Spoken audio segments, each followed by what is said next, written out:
Hello, నేను విశేషరావు. బరాబర్ ప్రేమిస్తాం. దీని హీరో ఎవరు? Attitude star Chandrahas. మరి ఈ చంద్రహాస్ నోటి దూల కాస్త ఈ సినిమాని అత్యంత దారుణమైనటువంటి ఫ్లాప్ సినిమాగా, బ్లాక్ బస్టర్ ఫ్లాప్గా మార్చేసింది. దాంతో ఏడుపులు పడబెబ్బలు మొదలుపెట్టారు. ఎవరు ఈ చంద్రహాస్ అని అంటే, టీవీ యాంకర్గా ఉన్నటువంటి ప్రభాకర్. ఆయన వివిధ ఛానల్స్లో యాంకర్గా చేశారు. ఆ ఛానల్స్కి సంబంధించినటువంటి వాటిలో ఈటీవీ ఒకటి. అలాగే అనేకమైన ఛానల్స్లో యాంకరింగ్ చేశాడు అతని కుమారుడే ఈ చంద్రహాస్. ఇతను బరాబర్ ప్రేమిస్తా అనేటువంటి ఒక సినిమా హీరోగా నటించారు.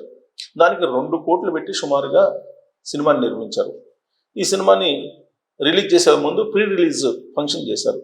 దాంట్లో గుంజి గుంజి గుంజి గుంజి డాష్ డాష్ డాష్ అంటూ ఒక పెద్ద పాట పాడారు. ఎవరు? చంద్రహాస్. ఆ పాటని, ఆ బూతుల్ని తప్పు పెట్టారు నెట్జన్లు. వాళ్ళ మీద రివర్స్ అయ్యారు చంద్రహాస్.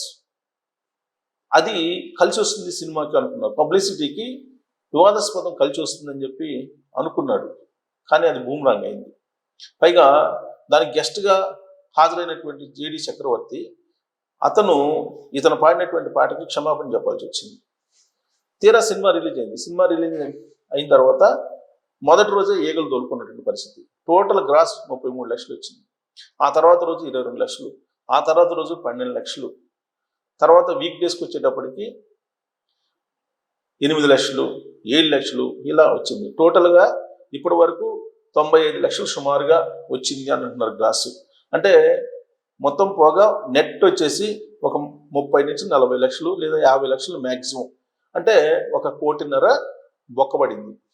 1.5 కోట్లు పెట్టి సినిమా నిర్మిస్తే 1.5 కోటి నష్టపోయారు. ఇదేం పెద్ద నష్టం కాదు ప్రభాకర్కి, వాళ్ళ నాన్నకి. బట్ ఈ చంద్రహాస్ అనే అతనికి మాత్రం నెట్జన్లు కరెక్ట్గా సమాధానం ఇచ్చారు. అందుకే సోషల్ మీడియాలో నెట్జన్లతో పెట్టుకోవద్దు అని అంటారు. ఇవాళ మీడియా కంటే సోషల్ మీడియా చాలా బలంగా ఉంది. ఏమాత్రం నోరు జారినా, నీ యాటిట్యూడ్ని ప్రదర్శించినా ఖచ్చితంగా వెంటాడి ఎక్కడ కర్రు కాల్చి వాత పెట్టాలో అక్కడ పెడతారు. ఈ యాటిట్యూడ్ స్టార్ అని పేరు పెట్టుకొని తన యాటిట్యూడ్ని నెట్జన్ల దగ్గరనే ప్రదర్శించారు.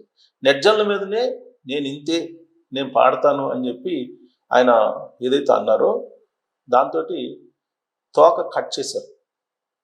అందుకే ఎదిగే కొద్ది ఒదిగి ఉండాలి అని అంటారు.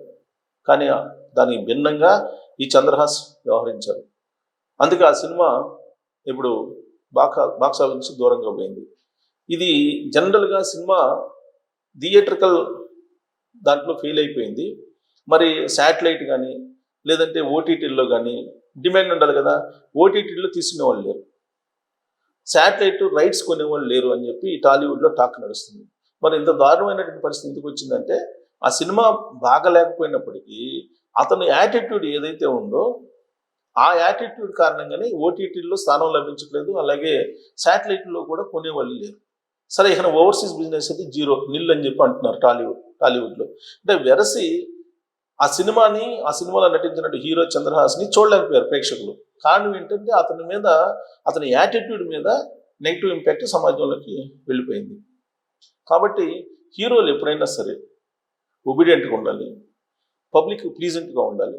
అంతే తప్ప నా యాటిట్యూడ్ ఇంతేనని చెప్పి అర్జున్ రెడ్డి సినిమాలో విజయ్ దేవరకొండ హిట్ అయ్యాడని చెప్పేసి ఆ యాంగిల్లో హిట్ కావాలని చెప్పి బహుశా అనుకోని ఉండొచ్చు ఇతను యాటిట్యూడ్ స్టార్. అది ఒక్కోసారి ఫ్లూక్గా హిట్ అవుతుంది. విజయ్ దేవరకొండ అర్జున్ రెడ్డి సినిమా తర్వాత 1-2 సినిమాలు ఉన్నాయి, కానీ తర్వాత ఇప్పుడు ఆయన పాన్ ఇండియా ఎదగాలని చెప్పి చతికిల పడుతూ ఉన్నారు. కారణం ఏంటంటే అతని యాటిట్యూడ్ కూడా నెట్జన్లకి నచ్చట్లేదు. ఇప్పుడు ఇతని యాటిట్యూడ్ అయితే బిగినింగ్లోనే నచ్చట్లేదు. కాబట్టి హీరోలు ఎదిగే కొద్ది ఒదిగి ఉండాలి. హీరోలే కాదు ఎవరైనా సరే. మరి యాటిట్యూడ్ స్టార్ అని పేరు పెట్టుకొని తన యాటిట్యూడ్కి మీరందరూ లొంగి ఉండాలి అనేటువంటి కాన్సెప్ట్ ఏదవుతుందో దాన్ని నెట్జన్లు, సినిమా ప్రేక్షకులు తిప్పికొట్టారు. దాంతో ఏడుపులు పడబెబ్బులతోటి డబ్బు పోగొట్టుకొని ఇంట్లో కూర్చున్నాడని చెప్పి టాలీవుడ్ చెప్తుంది. మరి దీని మీద మీరు కామెంట్ చేయొచ్చు. Thank you.